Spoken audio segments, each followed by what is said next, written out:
Good morning. This is Personnel Subcommittee, December 10th. Approval of minutes. Was there any feedback on the minutes from October 8th or October 16th? They look good? Yep. Okay, then they stand. The 2021 regular meeting schedule, the biggest difference is obviously starting at 8 and not 7:30. Yay. Any feedback on the dates in particular? Nope. Given that it's on a Thursday, we don't interact with as many holidays, so it looked fine to me. So thank you. Okay, so our first item is fiscal year 2021 non-union compensation and benefits. And we broke these into two parts, both for the non-union staff and then separating out the town manager so that Maria can participate in the first conversation. Mm-hmm. So go for it, Maria. Great, thanks everyone. So as you may recall, we did a budget and contingency this year and anticipated general wage increase for our non-union staff. Usually I like to bring this to you all summertime, towards the beginning of the fiscal year, but just given the uncertainty with the pandemic and not really knowing if our revenues would be stable or not at that point in time. We had a number of contracts that were not settled also at that point in time. Just thought it was best to hold off a bit on making any formal recommendation for our non-union staff. But again, now that we know that our revenues have remained stable and our contracts have begun to settle, I thought now would be a good time to bring the recommendation forward to you all. And in part, we have reached a tentative agreement with our AFSCME union. They in fact actually ratified the agreement 2 days ago. And I'll be bringing that forward to you all in open session next Monday night. So this was just really good for timing in the event that we do make any changes to compensation or the health insurance plan changes for our non-union staff. We can do that simultaneously as we're setting up the new plan design for the AFSCME unit. And it's just nice from a timing perspective to be able to do that for a large chunk of employees at the same time. So I'm recommending for our non-union staff a 2.25% general wage increase for the fiscal year and making that retroactive to July 1st. Again, in terms of some of our internal comparisons, our dispatchers and police were at 2.35 for the current year. Our tentative agreement with AFSCME is comparable. For the Board of Education non-union staff, they received a 2% GWI for July 1st, but they actually opted to defer the health insurance plan changes at this time, which I'm recommending for our staff. And looking at some of our external data, we do follow fairly closely the CCM data reporter that they put out monthly. And the November reporter indicated that the negotiated contract settlement data for the current fiscal year is still coming in right around that 2.25 mark. It was 2.23% is the average with a data mode of 2.25%. So this would, again, be pretty comparable, right on target with that. In terms of the health insurance plan, you may recall with dispatchers, actually with police as well, we had updated the copay slightly, the copay structure. And beginning with the dispatchers contract, we are now also working on some plan management changes for both pharmacy and medical management in particular. You may recall in aggregate, if we make those changes for all of our employee groups, we're anticipating over $100,000 a year in annual savings. So as I mentioned, the financial impact of the 2.25, we did have that budgeted in contingency. So we will not go over budget if we move forward with this. And again, on the revenue side, our tax collections and other revenues have remained stable. And our tax collection rate of 55% is consistent with the same time last year. So just looking at my notes. And then if you do, again, if you all feel comfortable with those recommendations and you want to proceed, my plan would be to present that to the full board on Monday evening, again, just so we can hopefully implement these changes at, on the same timeline as our AFSCME group. Are there any questions? I do. I'm trying to read and I didn't print this out. So can I shoot? Go ahead, Wendy.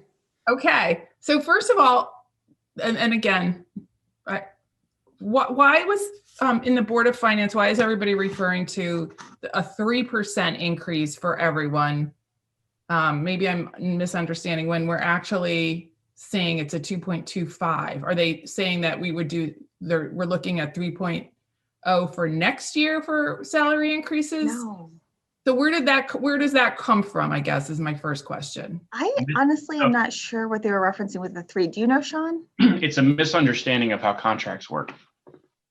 Okay, So there's an increase, which is what we're discussing here, the 225, yeah, and then there are steps in union contracts.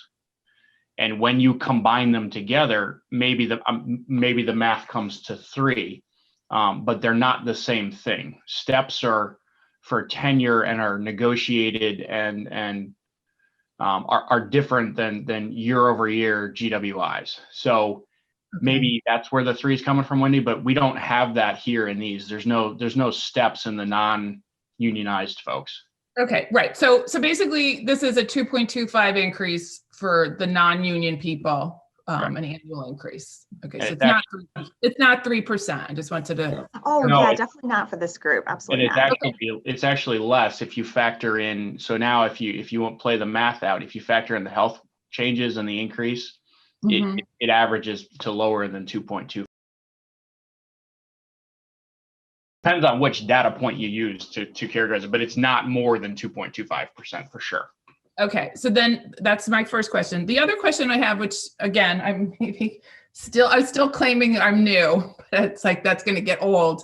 The retroactive salary. So normally in corporations, you get your increase, say, on your review date or in January, and it's always going forward. They never give it to you back 6 months and pay you for the last 6 months. So why is that done for us?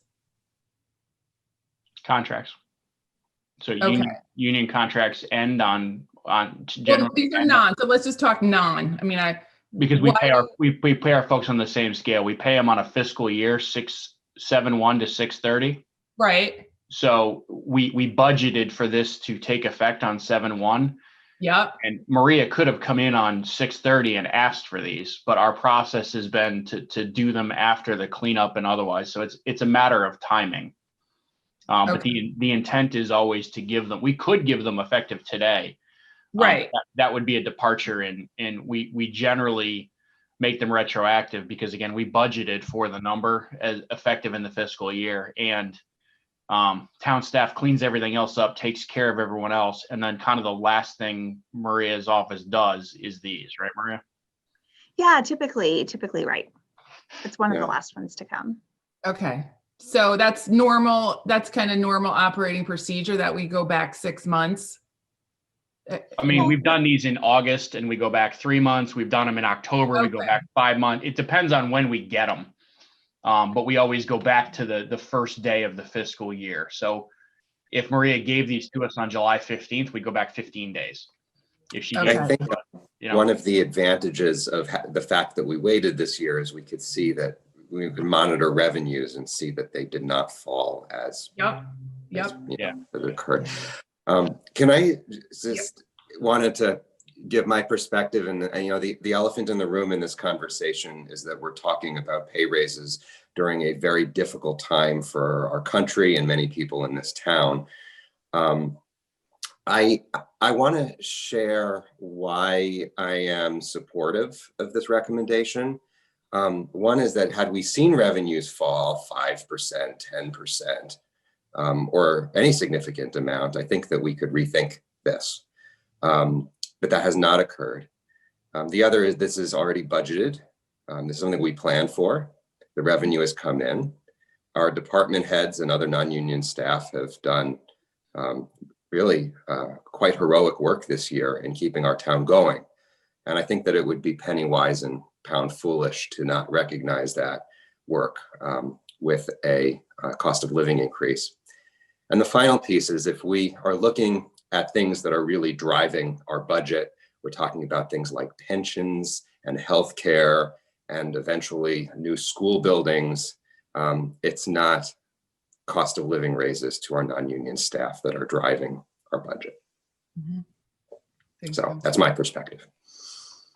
And I'm not arguing at all. I'm just trying to get clarification. Yeah. And I did have one other question. So the deputy police chief, right? So he just got hired, right? At a salary. Mhm. And he's under a probationary period to make sure he meets his obligations. And at that point, I don't understand why he would just automatically get a salary increase if we just hired him at a salary. Sure. So our probationary period, Wendy, it's a minimum of at least 6 months. And so what we've done for, gosh, at least since I've been here for our non-union staff, I want to say it's a total of, just give me a second to do quick math in my head. I think at least 5 or 6 people, is that upon successfully completing their probation, if they had, you know, an outstanding performance review, that we would award the GWI, but prospectively in that situation, to not do a retroactive for that person, but sort of a, you know, job well done, and then moving forward. But for those folks to not do retroactive because they were new hires or internal promotions. So you get hired at a salary and then you pass the probationary period and 6 months later you get an increase. I mean, that's just, again, I know it's not the corporate world. Is that factored in when we make the offers, and that's part of the contract when they come in, that if they pass this, they're going to get, I'm just curious why you just come in new and you automatically pass probation and qualify for an increase. That's why I'm questioning it. Yeah, so for the non-union staff, they don't have a contract, like a union contract, that this would be applicable for. It's just, again, a practice that we've done for some number of years. Okay. So Eric, Sean, that's like to you normal. It is. It's different than what I'm used to in the corporate world. But the analogy that I'll make is when HR reviews salaries and makes sure that they're market competitive, and generally it's a 1.5%, 2.5% increase every year in the salary bands. So I would liken it to keeping our staff competitive from a market standpoint. So if we pass the deputy chief, we could do that. But then I think we'd run into a challenge that we had a couple of years ago, where we had to go in and make some pretty substantial adjustments to the chief and the captain's position in the police department, because they fell substantially behind market rate. So there are 2 different ways to do it. We can hold off, and then when comes time, folks starting to leave us or otherwise, we can lose talent. So then we have to make a decision and an adjustment, or we try to keep salaries current with you know, the 2% inflation in the wage market is essentially how I look at it. So there's no right or wrong here, Wendy. It's a matter of how we do it. We're going to pay the 2% at some point, but it's generally to keep that salary current, because, you know, again, he was hired. This position was filled at a salary that we decided on almost a year ago at this point. And once he finishes probation, it'll be 18 months. So that salary arguably has appreciated in the marketplace along with everything else. So that would be my justification is, yeah, it looks like it's just for showing up to work. But it's for keeping our staff at a pay commensurate with their talents and what the market demands that we pay them, is how I look at it. Okay, but you understand, you can see why I'm questioning it, that you just get hired at a very good salary. And all of a sudden, why didn't that salary cover the whole year, you know? Yeah, no, I agree with you. It's again, when you just look at it in that context, it doesn't make a lot of sense. You're absolutely right. But then when we step back and look at the overall philosophy of we're trying to keep our employees current with market, I think it starts to, at least for me, it starts to make more sense as to why we do it. People can differ on that, and that's okay. You know, we can certainly look at reviewing that. You know, and to piggyback on Eric's comments, I agree with going forward with what we promised here and what we budgeted for. I think we need to have a very hard and thoughtful conversation about what we do with wages in this community overall during the next budget process. And that's not a threat. But, you know, we heard loud and clear from our friends on the Board of Finance that they want us to do that analysis. And again, I'd rather review wages than go the other route that was, I think, wrongfully suggested, is my point. So. Okay. What my last question was, in the benefits. And I guess I just heard you say it's going to save us $100,000, so I'm not going to argue anything. So we increased the copays, but what were the changes, the health management changes referred to? They're not visible, at least to me, in the document. Sure. So those are plan management changes in terms of maybe a good for example is just to use like with specialty medications. So specialty medications are wonderful in terms of improving, folks' quality of lives, depending on the condition or illness that they might have, but they can often be very expensive. So right now, there may be, say, a medication where it's $1,000 a pill and they're written a 30-day supply, but it's the first time they're trying that. And then they have a reaction. That's a lot of money that gets wasted. And so, for example, a way to manage that might be to say, okay, well, let's, try this brand new specialty medication. We're going to write you a script for 7 days. Let's make sure you don't have a bad reaction to it. And if it works well, then moving forward, we'll start to, to write you the 30-day prescription. That's just an example. It's really just sort of managing how prescriptions are sort of, again, managed to really save the plan dollars. And similarly on the medical side as well. We actually were quite behind in this area. Things like pre-authorizations for surgery and things of that nature have been commonplace for a long time. And we had sort of legacy language in our plans.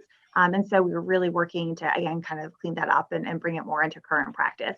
But in totality, again, across all of our employee groups with those medical and pharmacy management components, we are expecting about a 6-figure savings, which is really, really great because health insurance does typically, it's one of our budget drivers. So these plan management changes will have, long-term savings for us.